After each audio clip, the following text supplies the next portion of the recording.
Isang mahalagang bahagi ng isang bansa ay ang gobyerno. Magiging maayos ang bansa kung matino ang pamamanaan nito. Tapat na paglilingkod sa mga mamamayan ang kailangan para matutumpay at umunlad ang bansa. Panahon na naman ang eleksyon. Paulit-ulit na patalastas, may iingay ng pangangampanya at padalang punong-puno ng mga poster. Tila isang relasyon ng pako at pagdilo ang eleksyon sa Pilipinas. Pilit na itatatak sa iyo ng mga kandidato ang kanilang mga pangako.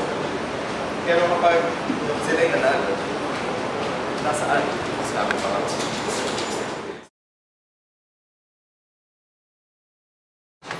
Ano-ano ang mga hindi mo makakalimutang kalanasan tuwing eleksyon? Ang ayaw ko sa eleksyon kasi abala sa trabaho ko.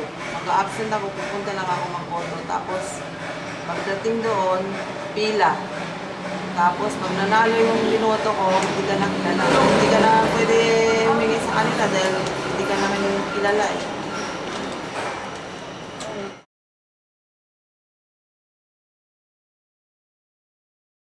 Ano-ano po yung mga hindi nyo nakakalimutang karanasan tuwing eleksyon? Ang hindi ko malilimutan yung mga unang-una, dayaan, patayan, tsaka Nakakatakot ka naman, ayaw ko na dyan. tsaka yung maraming karahasan na nangyayari. Tulad ng ano po, meron na po ba kayong first-hand experience sa dayaan tapos yung sinabi niyo Talagang pong patayan? Meron, yung Nabalitaan halimbawa, niyo. yung may pangalan sa kabilang presinto, meron pa sa kabila. Parang, Flying voters. tawag yun, flying voters. Kayo po, meron po kayong karanasan na kayo po mismo yung nasangkot? Hindi naman, bali nakabalitaan ko lang. Ano po yung nabalitaan nyo? Yun nga, yung pag, dayaan. Eh pag kayo naman po tuwing halalan, ano po hindi nyo nakakalimutan? Tingnan yung iboboto mo dapat, yung talagang yung karapat dapat na alam mo na hindi kurakot naman. Sino po ba dapat yung karapat-dapat? Ay, yung sa alam mo na karapat dapat, hindi pa natin alam kung sino mga Para sa inyo po, sino po ba dapat ang iboto? Ang una, yung Ay, para sa akin yung una. Kayo po, ano po yung mga benefits na nakukuha nyo pagkatapos bumoto? Tulad dun sa barangay namin na si Chibere, nagpagawa naman ng basketball court, saka yung mga ibang walang palikuran doon, pagawa siya. Kahit paano, may kurakot din pero at least makikita ko tumutulong din. Hindi naman lahat puro kurakot eh. Kumbaga, nasa 70% tulong, 30% ito lang naman yan, para din siya sabi nga rap, medyo pino lang.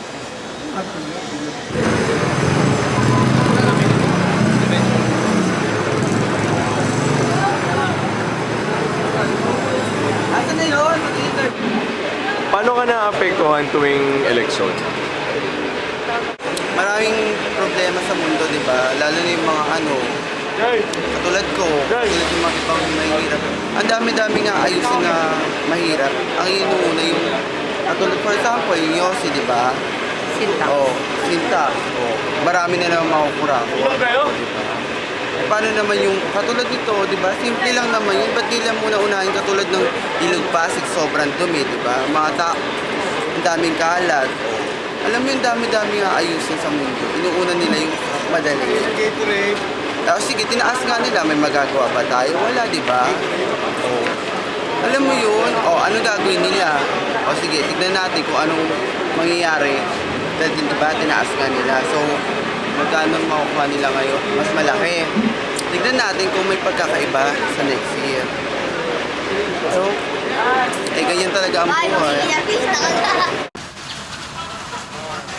Bilang isang taong may karanasan sa politika, masasabi ko na ibahid talaga ito ng karamihan dahil may iba't ibang krimen na nagaganap tuwing panahon ng eleksyon. masasabi ko na totoo ang sinasabi nilang lagayan o pagbibigay ng mga politiko ng pera sa mga tao na gusto nilang bumoto para sa kanila. Minsan may mga bagay na malalaki katulad ng laptop, ng cellphone na ibinibigay nila sa botante para doon. Minsan naman, tulad ng nasabi ng ibang tao, totoo na pati buhay ay nagiging kapalit na rin. Sapagkat kailangan nilang ibuwis ang kanilang buhay para lamang sa kanilang kinakampanyang kandidato. Sa naranasan ko, totoo yung mga nangyayari na gapangan. Katulad ng, kunwari, bukas yung botohan. Iipunin kayo ng mga politiko sa isang lugar para doon na kayo matulog. Para hindi na kayo mapuntahan ng ibang politiko dahil akalain nila na pwede pong magbago yung isip nyo. Siyempre, yung mga politiko naman na kumuha sa inyo, gusto nila na maging sigurado na sila na iboboto nyo, kaya gagastusan talaga nila kayo. Tapos, minsan din, pagkatagilid yung politiko na kinakampihan mo, talagang bibigyan ka nila ng malaking halaga. Talagang minsan lahat na ng gadgets ibibigay sa'yo para lang doon. Totoo yun. At kung sila talaga yung nasa ilalim, kailangan talaga gumawa ng paraan para mapupunta ka sa taas. Kahit lumabas na ikaw yung masama. Kahit ang inaakala ng ilang, lahat ng inaakala ng madaming tao, mabait ka. Basta nasa politiko ka, konting-konting, kahit konting-konting porsyento sa sarili mo, meron ding sasama. Dahil kailangan mong humikayat na ibang tao kahit hindi ikaw yung nasa tingin ng nararapat. Kailangan mong baguhin yung isip nila. Dahil doon kailangan mong magbigay ng konting, ang tinatawag nila minsan, lagay nga, para lang maiba yung isip ng mga tao yun. At doon, sa puntong yun, sasama ka na. Sana yan lang. Basta nasa politiko ka, kailangan mong masanay. Lalo na ngayon, malapit ng panahon ng election. Bukas eleksyon na. Mamayang gabi, magkagapangan na tayo. Handa na ba kayo? Magapangan. Siyempre, kailangan natin magbigay ng pera sa publiko. Yun yung titipunin natin sila sa isang lugar. Tapos para hindi na sila makuha ng ibang politiko, bibigyan natin sila ng suhol. Oo, narinig ko na yan. Yung iba, nagbibigay pa cellphone, laptop, para sure win. O sino ba dito may kakilala? Ano yan? Hindi ako sanay. Mga ganyan.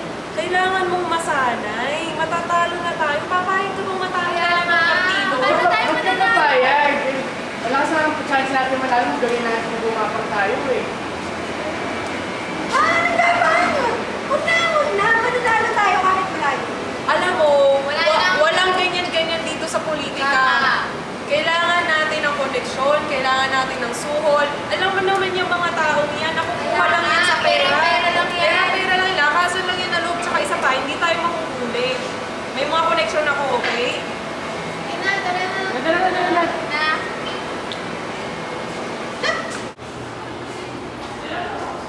Gusto natin may ituloy na gobyerno ng Pilipinas.